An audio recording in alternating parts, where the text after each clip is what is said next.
I've watched almost every single podcast you ever did for about a year and a half. And for about 2 years, it led me astray. How did it lead you astray? Well, you told me to go sleep with a bunch of women and date multiple women at the same time, which I did. And it significantly damaged my life. Now I'm happily married. What you were causing me to do was sin against myself. And that's the point I'm trying to get to. It's immoral. Yeah, I mean, you got to to take personal responsibility, bro. The reality is I armed you with the tools to become an attractive guy, and you utilize that. You can't come back and get mad No, and you say, didn't arm me with that. I became attractive when I followed Jesus. That was it. Now you're operating with 20/20 hindsight. You're not going to be able to identify your wife and have been able to find her and figure out what characteristics you like and don't like unless you went through that.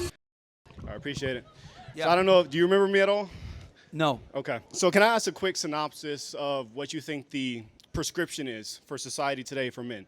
In a short version, what do you think they should do to be successful with women? To be successful with women, Yeah. okay, are we talking about like getting a girl for a long-term relationship, just to get laid? What are we talking about? Well, here? I think the only reason should be for a long-term relationship and marriage. I mean, as Jesus Christ founded it. But I'm just curious what your prescription is. Well, I've talked about this. I think guys have to have certain things in place, right, before they want to get into a long-term relationship. It's 5 things. So I would say $100K per year, 6 figures a year, 6 months to 1 year of savings, be in good shape, have at least 50 partners, right, sexual body count. All right. And then is that the last one? And then there's one more, but that's fine. You could go ahead and Okay. engage with what I've said so far. So the reason I asked that is I've watched almost every single podcast you ever did for about a year and a half. So much so that I bought into a lot of the things that you said. And for about 2 years, it led me astray and significantly damaged my personal life, including relationships. How did it lead you astray? Well, you told me to go sleep with a bunch of women and date multiple women at the same time, which I did. And it significantly damaged my life. And it wasn't until I actually turned around and started listening to Jesus Christ that I was saved. Now I'm happily married. I have one child now with another one on the way, and I've never felt happier. But I felt... Congratulations, that's good. That's really good. Thank you. And I know you're not against that, but my concern is what you're saying to men leads them astray, because I'm a walking example of it. And I think you're significantly damaging people, and especially you're leading people away from morality. Women are not sex objects. Women are created in the image of God, and they are valuable. And they should be treated as such. Why should God give you one of his children if you don't even know how to treat them? So I think... So a question for you. You said you got out there dating and meeting women and stuff like Yeah. that. And then you said that it kind of hurt you. Yeah. How did it hurt you specifically? Did you like just start, what happened specifically? Well, I started warring against my own flesh. It's like trying to fill an empty void. Mm-hmm. There's a God-shaped vacuum in the heart of every man that can only be filled by God alone. Anything else you try to fill with that's not going to satisfy it. Sure. And I tried to do it with sex. Yeah. So would it be fair? How'd you meet your wife? We actually had the #1 dating podcast in North and South Carolina called Who Hurt You Podcast. Okay. And I'm also friends with Fresh. I know him very well. I texted him before I came here. Yeah. And I know pretty much everyone on your crew. But I was a heavy follower, and you actually inspired me to start the podcast, and I realized what I was doing was wrong. Yeah. So would it be fair to say that when you went through that experience, you were able to identify characteristics that you probably found as unredeemable and you probably wouldn't want to commit to, right? In what way? Well, when you were seeing these women, right, you probably started seeing patterns in how they behave, how they speak or whatever. Maybe they're not qualified to be a wife. Because the thing is, right?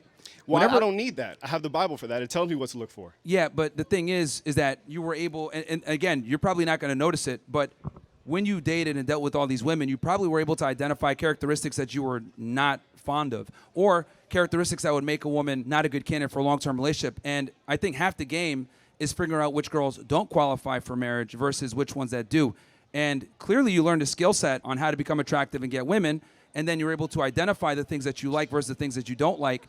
And that only comes a lot of times with experience. Now, look, if a guy can go ahead and find a woman as a virgin and be attractive and be able to understand how to navigate that, that's great in modern times. But the reality is a lot of guys don't. And I mean, even in your success story, you had to go through a lot of bad women to be able to identify your current wife as the one. So failures are good. They're good.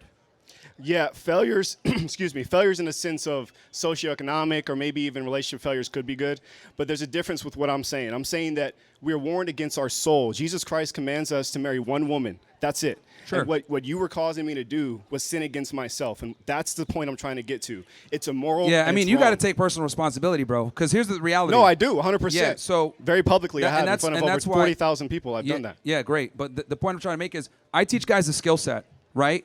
If I give you a gun and you shoot yourself in the foot, is that my fault? If I taught you how to properly use it, how to disassemble it, you know, how to load the magazine in properly, all that. If I give you the skill set, then you shoot yourself in the foot, right? Is that really my fault? No, I just arm you with the skill set. Then you choose what you want to do with it. Now, obviously, Well, you no, wanted to it's go on predatory, you wanted to because men go are toward hurting. a sex escapade, which is, I guess, fine. But the reality is, I armed you with the tools to become an attractive guy, and you utilize that. You can't come back and get mad No, and you say, didn't arm me "Oh, with that. I became attractive when I followed Jesus. That was it. oh, okay." Now it's That's- it's changing the story. No, I'm not changing any story. It's one thing to be attractive in the sense of gaining sexual partners, but it's a completely different thing to be attractive to someone that wants to marry you and spend their life with you and have kids with you. Those are two completely different sexual attractions. If I walk in here looking like Thor, I'm 6'2" and shredded, obviously I'm going to be attractive to women, but it doesn't mean that that's a relationship that produces value for me and my family. And again, everyone is different, right? For you, it took some time, and you found God and you shifted. But the reality is, I gave you the skill set, and then you choose what you want to do. That's up to you, and you made that decision, not me. I just taught you what to do, exactly. how to do it. It's on me 100%. I'm not placing Okay. blame on you. But what I'm telling you, from someone And here- that and here's listens the other to you, thing, I'm too, trying that to you let gotta know what understand. happens when you speak to people and tell them to do these here's, things. Here's the other thing, too. Like, now you're operating with 20/20 hindsight. You went through it. You experienced Correct. it. You That's know. true. A lot of guys need to get their hand burned sometimes to figure out how things work. Because, let's be Why? honest, men are very stubborn. Why do So- they need to do that? If they find a God-fearing woman, they wouldn't do half the stuff you're talking about. Well, they got. Here's the thing: finding a God-fearing woman in today's day and age is a lot harder said than done, right? So, I did it, Yeah, it's a lot harder. and said so did than everyone done. in my whole family. So it's not that hard. Yeah, that's anecdotal from your perspective, but again, you learned the skill set. You were able to find a wife, and I'm happy about that. But you got to take a little bit of accountability here and understand that you basically got a loaded gun and shot yourself in the foot. And you're trying Correct. to blame me for it. No, I'm not blaming you. Like I said, I take accountability. Yeah. There's a big difference there. Okay. But look, nothing against you. Like I said, I've hung out with Fresh 8 or 9 times recently. I love them, and I think your heart is in the right place. But I just wanted to give you from someone that actually listened to what you were saying to do, read your book, and it didn't work. That's all I was trying to do for you. Well, actually, it did. You didn't notice it yet. Okay. You're not going to be able to identify your wife and have been able to find her and figure out what characteristics you like and don't like, right? Unless you went through that. My wisdom came from the Bible, not you. But I appreciate it. Sure. Thank you.